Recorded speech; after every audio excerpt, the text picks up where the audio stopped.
right, Ashura. If I'm not allowed to use your computer and you refuse to tell me bedtime stories, then at least let me pull someone in who can tell me a bedtime story. No, the only reason I refuse to tell you a bedtime story is because I want you to actually read and learn. But yeah, go ahead. Not going to argue with you on this one. I just need my sleep. All right. And here we go. It's a dragonborn. Where the hell am I? And who the hell are you? Oh, welcome. Hi there. I am Ephraim, I'm Ashura.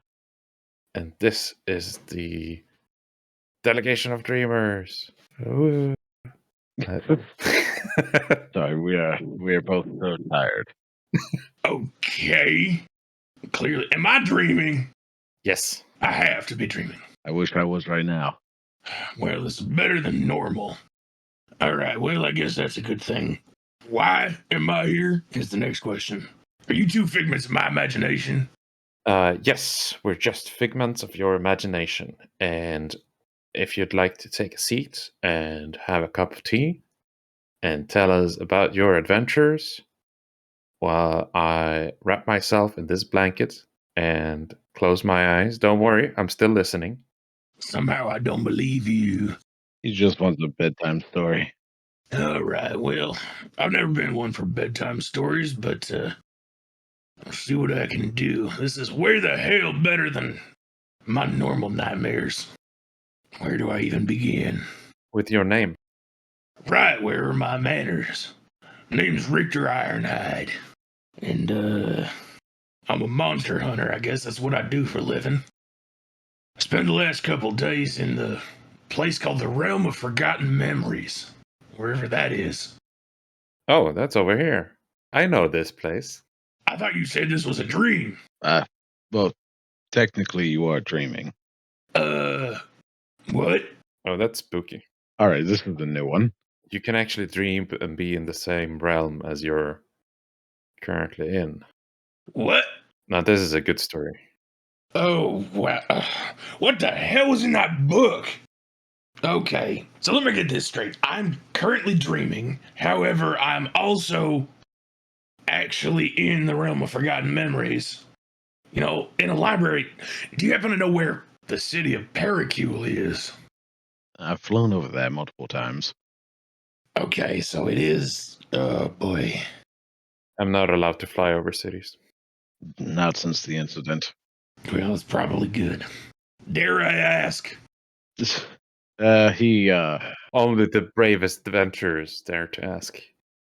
Well, shit, I might have to ask later then. He bought a lot of Kobold Scout cookies and dropped them. Oh, that ain't so bad. Those things are as hard as meteorites. Yeah, they punched straight through the roofs of some houses. Okay, maybe that is so bad. Well, at any rate, Where are you from? I'm from the planet of Toro, city of Jirad Thamar. I don't know if you ever been there or heard of it, but a little port town on the Alamber Sea. And, you know, I grew up as a son of a blacksmith, and now I do work as a monster hunter. Traveling across, I get sucked into different planes, different realms every once in a while, and basically just find work where I can get it. Somebody needs something dead, I can make it that way. So you're a half blacksmith. Well, I'd say more than half. See these? And he pulls out a couple of guns, 2 pistols, and a musket. I built these from scratch. Oh. I don't know if you ever seen guns before. It's like a cannon, but smaller. I have seen guns before. Many people have tried to use them on me. Well, clearly it didn't work that well, so I will put these away. You don't seem especially threatening anyways. And you built them from scratch? I did. I've been trying to build stuff with paper clips and rubber bands for ages, but I've never been able to make something like that. Well, see, that's the thing, is you need a little bit more than paper clips. You know, a little bit of fire, some... Yeah, but all I've got is scraps. Well, I'd think somebody of your stature and authority could acquire some more raw materials, but I don't know, maybe things work different here. I'm not allowed to use explosives. Well, that would put a bit of a damper on things, because for a hand cannon, you kind of need gunpowder, as they call it. Ah, You know, you want to make things go boom, you gotta have some boom juice. boom juice. You write that down. How does one make boom juice? Well, the recipe's a little bit complicated. You need some bat guano, you need a little bit of sulfur, some charcoal. You know, dry it all out, mix it together real good. A little bit of sugar and spice and everything nice, and watch where you leave your matches. Do you mind the bat guano yourself?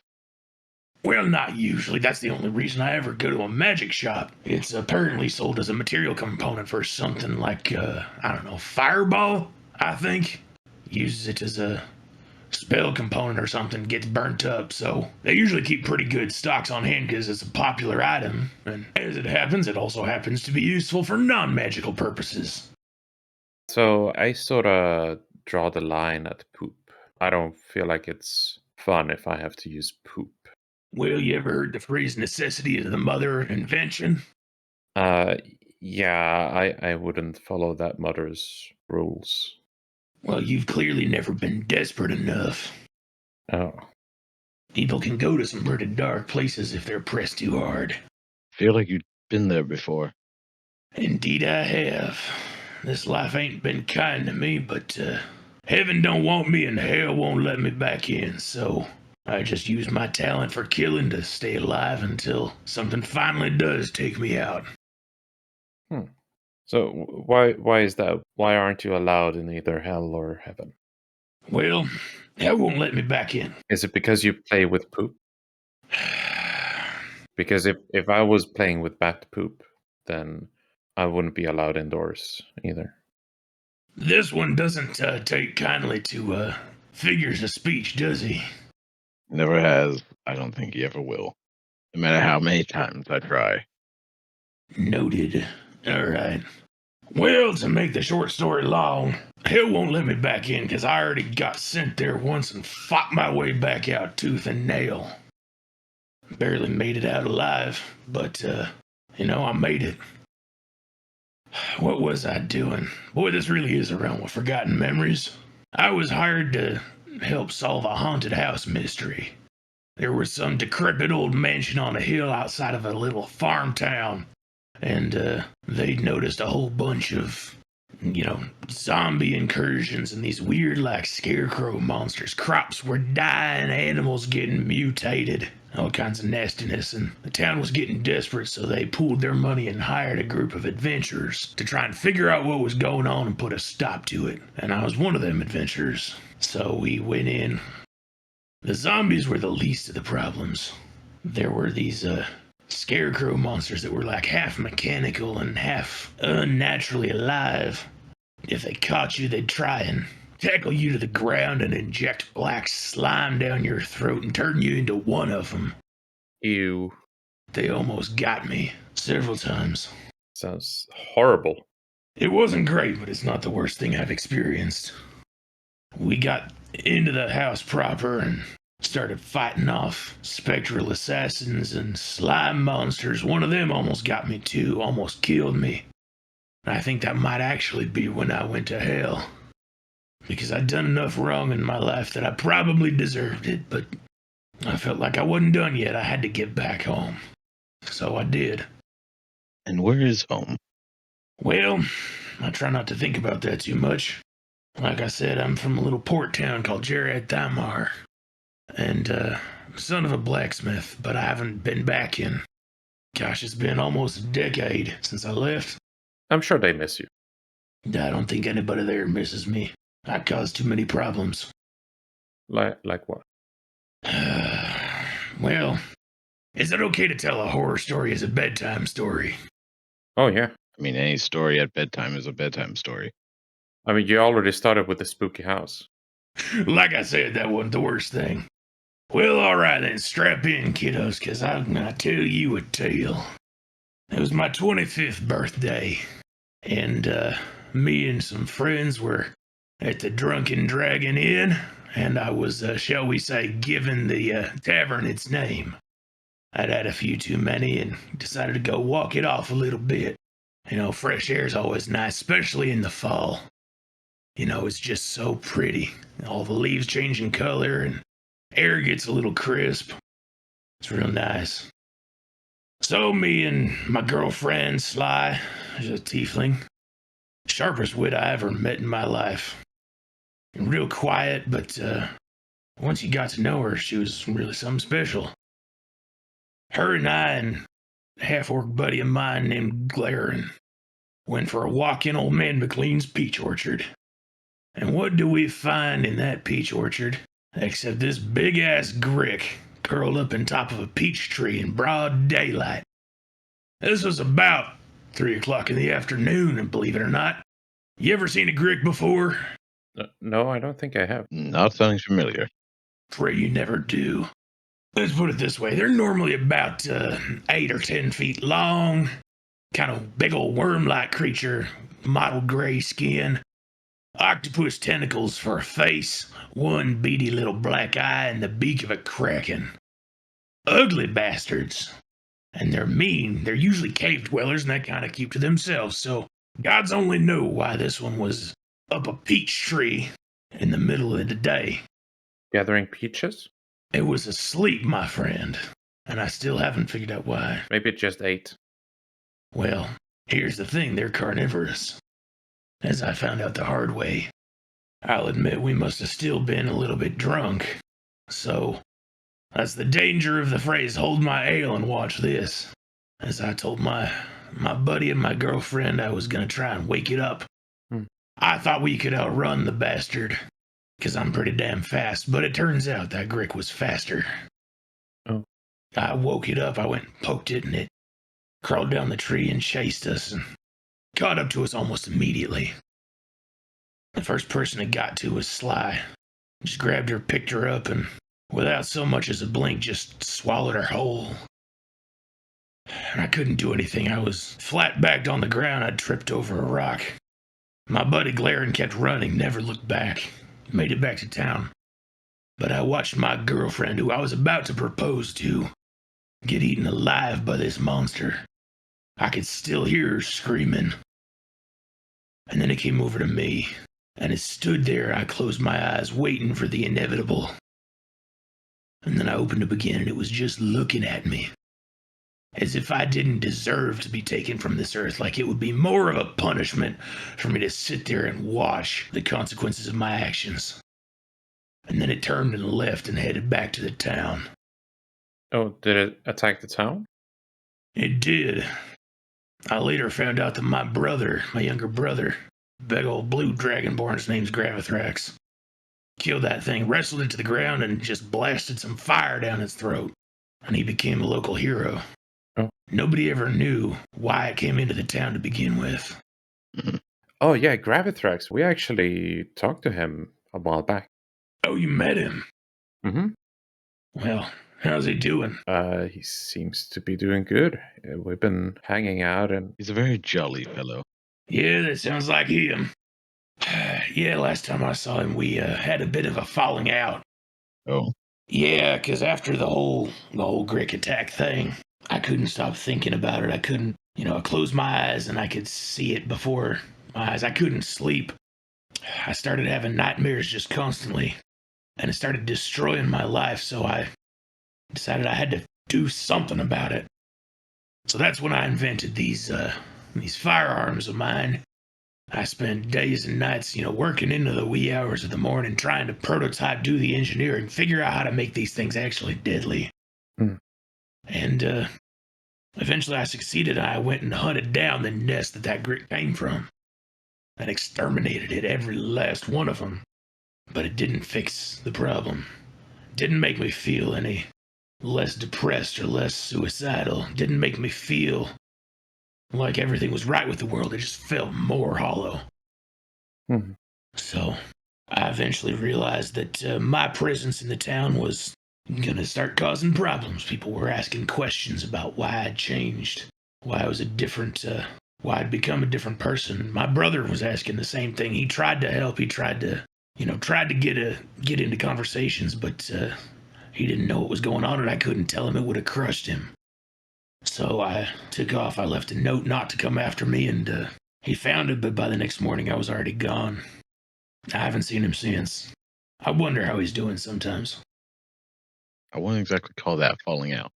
Well, the note was after the falling out. I realized he was pushing too hard for some details of what happened. He figured out something happened, but I never told him what, and he tried to force me into letting him help me, but I wouldn't have it. So I could deal with this on my own, or so I thought. So we had a fight the night before. We were supposed to take over my father's blacksmithy together. That was supposed to be the rest of our lives, was just living in a small town making stuff for travelers who come through. But instead, you went out and started hunting monsters. Yeah, I felt like it should have been me that got eaten by the Grick, not my girlfriend. Why would... I maybe deserved it, but she didn't. She was just... if you've ever been around tieflings, a lot of them are social outcasts. People are afraid of them. And I know a little bit of that feeling. I'm a dragonborn, for goodness sake. People look at you funny. But I thought maybe, I wanted her to actually have the chance to have a life. I thought it should have been me instead that got killed by that Grick, but all I try to do now is I try and balance out those scales. I feel like it's unjust that I get to continue living and she didn't. So I work as a monster hunter. So, do you think that's why you went to hell? Sometimes I do think that. Sometimes I wonder if it's just that this damn universe has a sick sense of humor. And how did you manage to get out of hell? I fought my way out with my guns. I had to kill some shambling flesh mounds. I had to burn some rot grubs. Faced off against some demons. Fought the Prince of Darkness himself. Didn't actually kill that bastard, but there was a portal behind him and I managed to slip through. Just barely alive. No? At least that's what I think. It might have all been a hallucination because when I woke up, I found myself, again, getting absorbed by a black slime monster in that damn haunted house. No. You seem to have a lot of run-ins like that. Yeah, I do. Like I said, I think the universe might have a sick sense of humor. Or it could just be that the black slimes are attracted to the smell of guano. I never thought about that. That's kind of wild. Damn it, that would explain a few different things. See, that's why we're here. We're solving problems. Oh, joy. Just what I wanted. The only question is, will he remember? Probably not. You said this is the realm of forgotten memories? Yep. Well. Wait, did we say that? Yeah. I don't even know anymore. You're playing with me, right? Yeah. You did say that, right? Yeah. Am I losing my mind? Don't worry, he confuses me every day as well. Oh, good. So it's not just me. They say the memory is the second thing to go, and I don't remember what the first one was. God damn it. Anyway, so now you know sort of my early life story. I now travel the lands trying to make up for what I've done and wondering if there's still a reason for me to be on this earth. I feel like kind of what I've come to is I have a talent for making things dead. I seem to be quite good at it, so if I can pick and choose the things to kill to make the world overall a bit better of a place, even if my little corner of it just relentlessly beats on me until I finally bite the dust, if I can make it better for everyone else, then that's enough. And do you do all this alone, or do you travel with parties? For the most part, I do it alone. It's easiest to not have to deal with anybody else, and also to not have to split the money. It's a little more risky, but I don't care. I've seen worse. Occasionally I do get hooked up with parties, though. I mean, the whole haunted house fiasco was with a party. There was, I think, a bugbear fighter, a human sorcerer, and a paladin. I never quite figured out what he was. Real pale, kind of solid-colored eyes. I don't know, maybe an ASMR or something, some kind of angel being. But it didn't look very angelic. Anyway, occasionally I get hooked up with parties. Then there's, of course, my current adventures over in the city of Paracule. Apparently, sussing out a mystery in the library. And there's a group of folks over there that got hired. And there's something else. Somewhere in there's a big blank spot, and I can't for the life of me remember. Damn it, this is the realm of forgotten memories. Well, maybe you'll find it while you're here. Yeah, maybe. You got a pile of memories I can look through? Go digging. We've got a pile of scraps if you want to make another gun. Oh, don't threaten me with a good time. I might actually take you up on that. So, what's this party you're currently traveling with? Well, it's a colorful crew, shall we say. Let's see, let me run through the list. We got Dr. Elizabeth Razor. She's an artificer, uses magic to make stuff, which is a completely foreign concept to me. I don't magic in any way, shape, or form. Who's, I think human or half-elf artificer. I can't tell between those two. Neither can I. Good, so it's not just me. Maybe it's a dragon thing. But actually, we got 2 artificers in this party, which is more than I've ever seen in one place. We also got Tara, who's a tiefling artificer. Both of them have their little critters that they made. There's Elijah, who's a bucket of snot with an intelligence and a personality. Never run across one of them before. Bucket of snot. Yeah, he's like a little floating metal bucket full of green slime, and he's got a little face. Don't tell him I said it, but he's real cute. You seem to have this theme running through your... I'm aware of this fact, and I don't like it. But I don't know what you propose that I do. At least this time the slime's on my side instead of trying to eat me. All right. Yeah, that's a good point. Yeah, fair point on that. But let's see. Then we've got Lucky, who's a tabaxi, as some kind of diplomat or something. And I think he's a sorcerer. I'm not sure of the one of them magic people. Yeah, that's good. What colors are your party members? What colors? Colors. Yeah. Gosh. You said they were a colorful bunch. Well, they did say goulash was green. Yeah, Goulash is green. that's a good color. Lucky is black with blue stripes, I think, which is kind of an unusual coloration for a tabaxi, if I'm not mistaken. Tara is red, kind of an ashy red color. And Doc Razor is, well, flesh colored. She looks like a human. Pretty fair skinned, if I'm not mistaken. So, beige. Yeah, but I did mean colorful in a metaphorical sense. He doesn't do metaphors. Right, forgot about that, sorry. Yeah, but you do have different colors on your party members. So. I mean, quite literally, we do, yes, and then, of course, I'm kind of a reddish brown. So all the colors of the rainbow. Yeah, sure. Except for Octarine. I'm sorry, what? Well, you don't have a party member that's Octarine. What is Octarine? With the 8th color.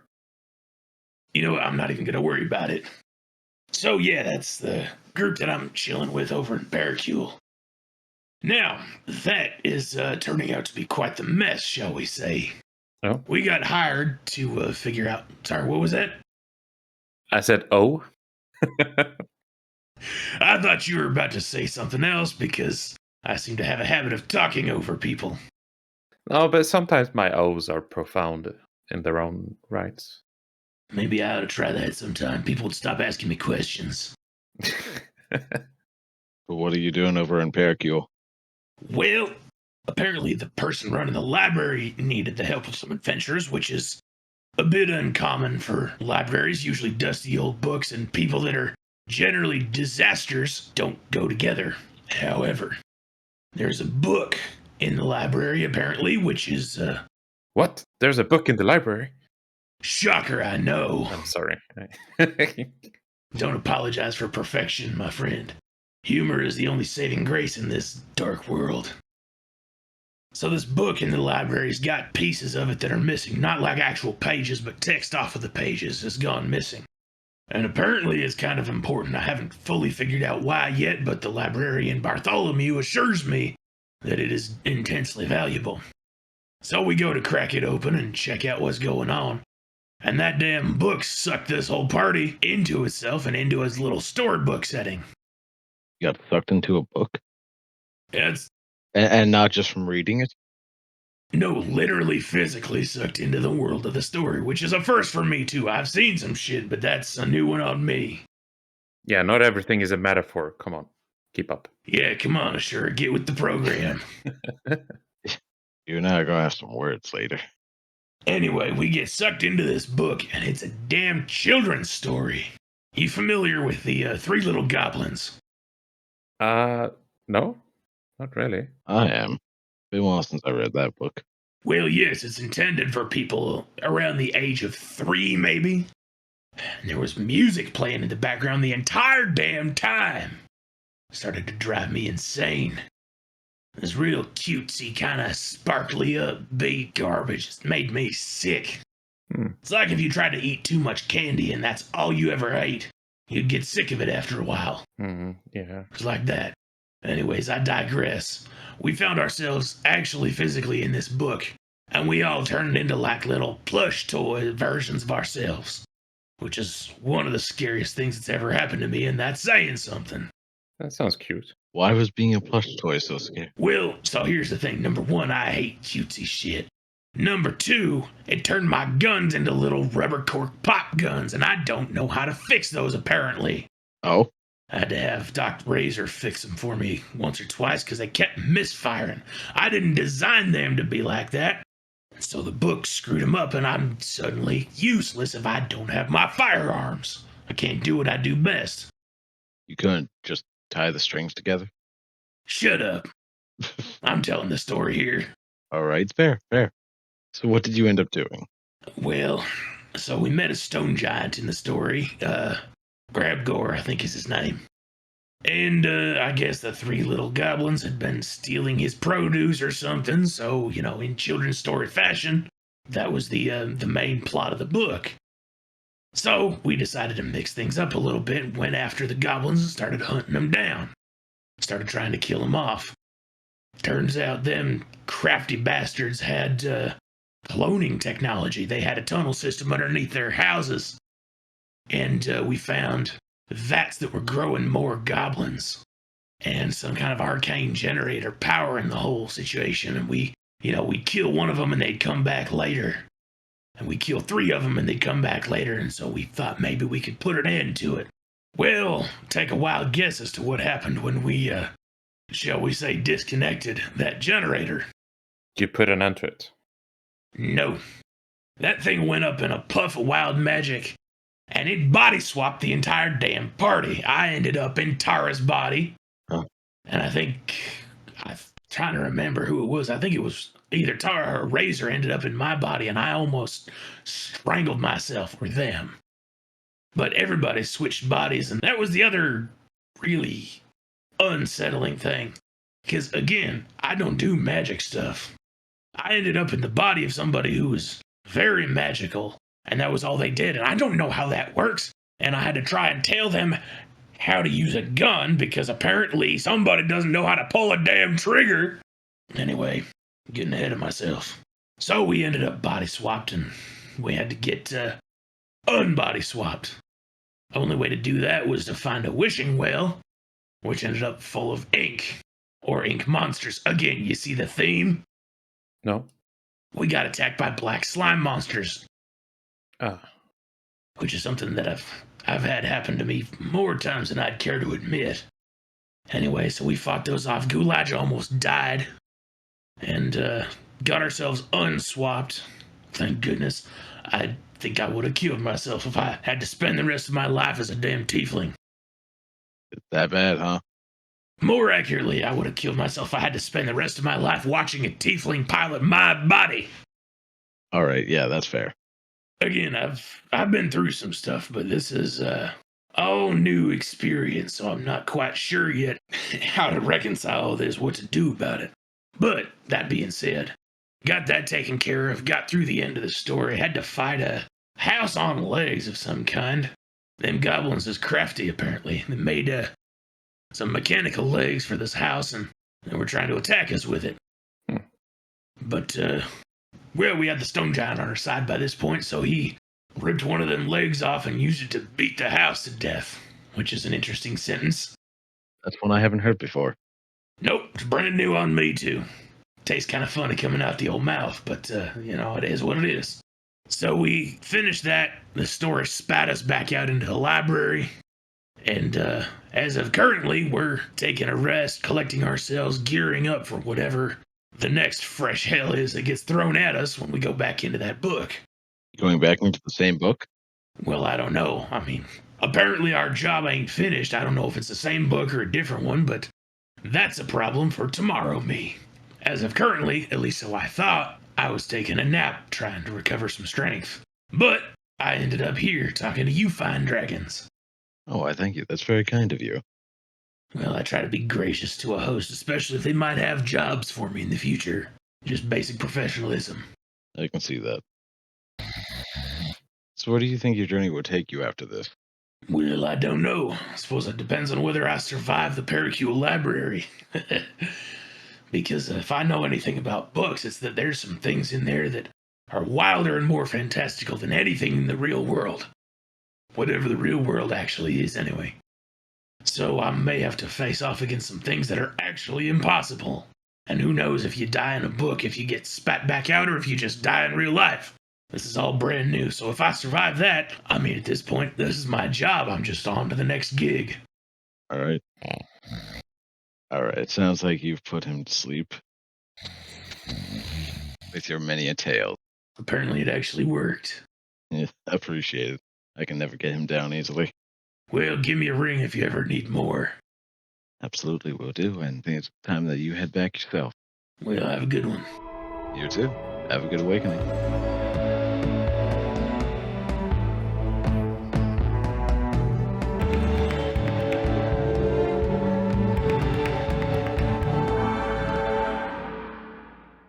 I always think that voice of now recording is actually beta. Now recording. Yeah. It has a similar inflection and word pronunciation to you. He actually did the voice acting for him. Oh, did it? I'm not gonna lie, in my tech support job, I have called people and they have hung up thinking it's an automated system. Oh, that is amazing. When your customer service voice is too good. Yeah. I'm like, what the hell? That's incredible. Oh my gosh. I love it.